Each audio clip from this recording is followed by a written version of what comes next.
ನನ್ನ ಕೌಟುಂಬಿಕ ಜೀವನದೊಳಗೆ ಬಹಳಷ್ಟು ಕಷ್ಟ ಕಾರ್ಪಣೆಗಳು ಇದ್ದು ನಾನು ಎಲ್ಲರನ್ನು ಬದುಕಬೇಕಾಗಿತ್ತು. ಎಲ್ಲರಿಗೂ ರೊಟ್ಟಿ ತಿನಿಸಿ ಆಮೇಲೆ ತಿನ್ನಬೇಕಾಗಿತ್ತು.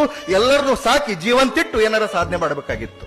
ನಾನು ಒಬ್ಬನ ಆಗಿಬಿಡುನು ಅಂತ ಹೇಳಿ ಹೋಗಿ ಬಿಟ್ಟಿದ್ರೆ ಬೆಂಗಳೂರಿಗೆ ಏನೋ ಆಗಿರ್ತಿದ್ದೆ.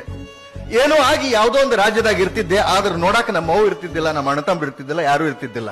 ಆದ್ರೆ ನಮ್ಮ ಅವ್ವನ್ ಜೀವಂತ ಇಟ್ಟುಕೊಂಡು ಇವತ್ತ ನಮ್ಮ ಅವನ್ನ ನನ್ನ ಮನೆಯೊಳಗೆ ಇಟ್ಟುಕೊಂಡು ಪ್ರತಿಯೊಂದನ್ನು ದಿನಾಲೂ ಹೊರಗೆ ಬರೋ ಮುಂದೆ ನಾ ಹೋಗಿ ಬರ್ಲೆ ಅಂತ ಹೇಳ್ತೀನಿ. ಅಂದ್ರ ನಾನು ಕೋಟ್ ಹೆಂಗೈತ್ ನೋಡ್ಬೆ ಅಂತ ತೋರಿಸಿ ಬರ್ತೀನಿ. ಆಕಿಗೆ ದಿನಾವನ್ನ ಮನೆ ಕೋಟು ಖುಷಿ, ತಾಯಿಗೆ ಖುಷಿ.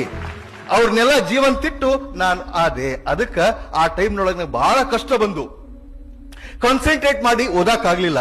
ಡಿಪ್ರೆಷನ್ಗೆ ಹೋಗಿದ್ದೆ, ಆಲ್ಮೋಸ್ಟ್ ಡಿಪ್ರೆಷನ್ಗೆ ಹೋಗಿದ್ದೆ. ಇನ್ನೇನು ಸೈಕಿಯಾಟ್ರಿಸ್ಟ್ ಕಡೆಗೆ ಟ್ರೀಟ್ಮೆಂಟ್ ತಗೊಳ್ಬೇಕು ಅಷ್ಟು ಡಿಪ್ರೆಷನ್ಗೆ ಹೋದವ. ಮತ್ತು ಮೇನ್ ಸ್ಟ್ರೀಮಿಗೆ ಬಂದು ಅಭ್ಯಾಸ ಮಾಡಿ KS ನೊಳಗ ಚಲೋ ರ್ಯಾಂಕ್ ಬಂತು. ಚಲೋ ರ್ಯಾಂಕ್ ಬಂದು ಚಲೋ ಮಾರ್ಕ್ಸ್ ಬಂದು AC ಆದ್ರೇನು ಅದೇನು ಕೇಡಾಗುದಿಲ್ಲ, ಮುಂದೊಂದ್ ದಿವಸ IAS ಆಗ್ಬಹುದು ಅಂತ ಹೇಳಿ 28 ವರ್ಷ ಸರ್ವಿಸ್ ಸಿಕ್ಕ್ರ 12 ವರ್ಷ KS, 16 ವರ್ಷ IAS ಸರ್ವಿಸ್ ಸಿಕ್ಕತ್ ನಮಗ.